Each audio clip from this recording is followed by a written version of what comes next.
মুচমুচে টেস্টি নারকেলের বড়া। সুনিতা তারাসুন্দরী ভেজ চ্যানেলে সকল ভিউজারদের জানাই স্বাগত।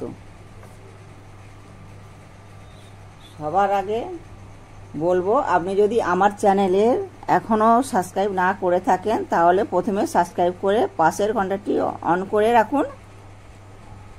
আমার নতুন নতুন রান্নার রেসিপি পেয়ে যাবেন। একটা ঝুনো নারকেল নিয়েছি, নারকেলটা আমি কুড়ে নেব। নারকেলটা কিন্তু খুব মিষ্টি। আর আমি নারকেলটা কুড়ে রেখেছিলাম, আমি এক বাটি নারকেল কুড়ো নিলাম।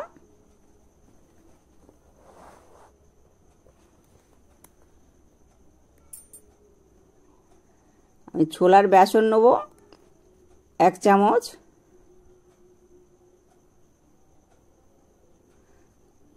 এই চামচটার মাপেরই 1 চামচ আমি চাল বাটা নিয়েছি। পরিমাণটা একই রকম থাকবে। আর দুটো লঙ্কাকে আমি ছোট ছোট করে কেটে নিয়েছি, এগুলো দিয়ে দিলাম।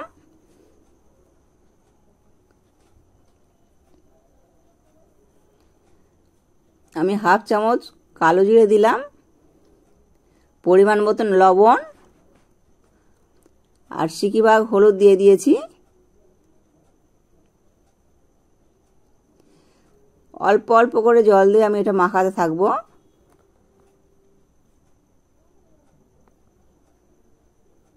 এটা আমি চামচের সাহায্যেই মাখবো। প্রথমে ভালো করে, এটা যদি ভালো করে মাখা হয় তাহলে কিন্তু তবেই ভালো খেতে হবে। বড়াটা তবেই মুচমুচে হবে। এটা আমি ভালো করে মাখিয়ে নিলাম। এবারে আমি 1/2 চামচ পোস্ত দিয়ে দিলাম। পোস্ত দিয়ে একটু ভালো করে মাখিয়ে নেব।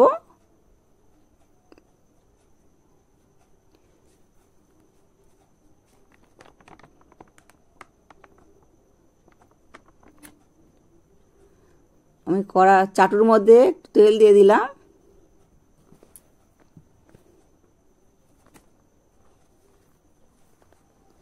আর মাখাটা যেন এরকমই হয়।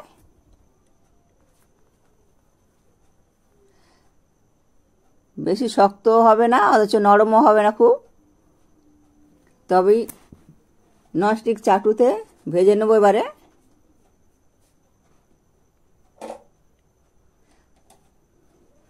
আর হাত দিয়ে এইভাবে একটু চেপে চেপেই দিতে হবে।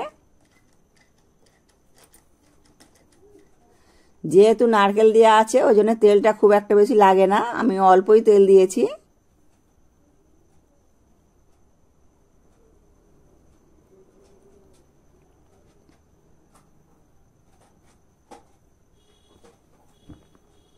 আর এটা লো ফ্লেমেই ভাজতে হবে।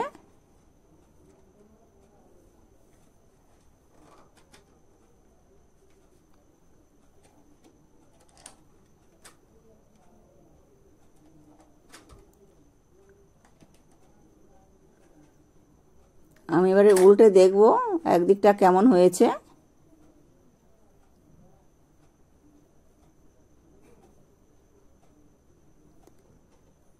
অল্প অল্প লাল লাল হয়েছে, তাই আমি প্রত্যেকটা উল্টে দেব।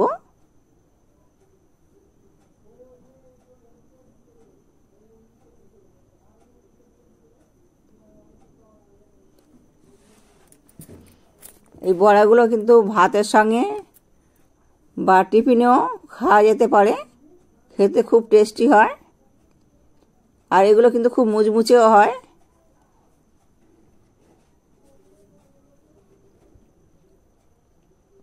আমি আর একটু তেল উপর দিক দিয়ে দিলাম।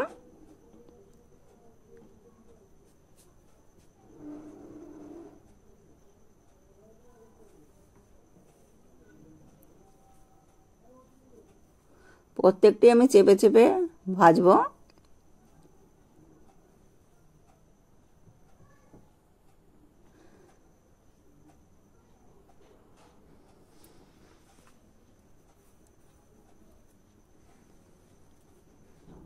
আমার সব মুচমুচে করে এগুলো ভাজা হয়ে গেছে, এবার আমি তুলে নেব।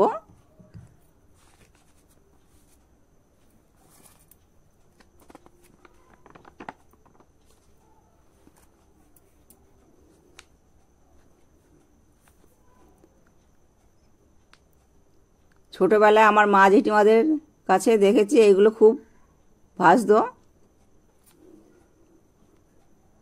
এখন কিন্তু নারকেল কোড়ার জন্যে অনেকে এগুলো করতে চায় না, নারকেল কোড়ার একটা ঝামেলা থাকে।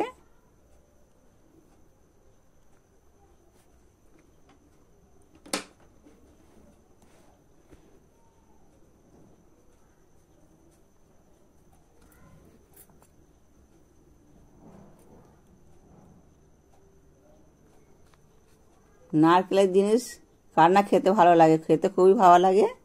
এগুলো কিন্তু আমি তুলে নিলাম, ভাজা হয়ে গেছে। টিফিনে খেতে খুব ভালোই লাগবে, ভাতের সঙ্গেও।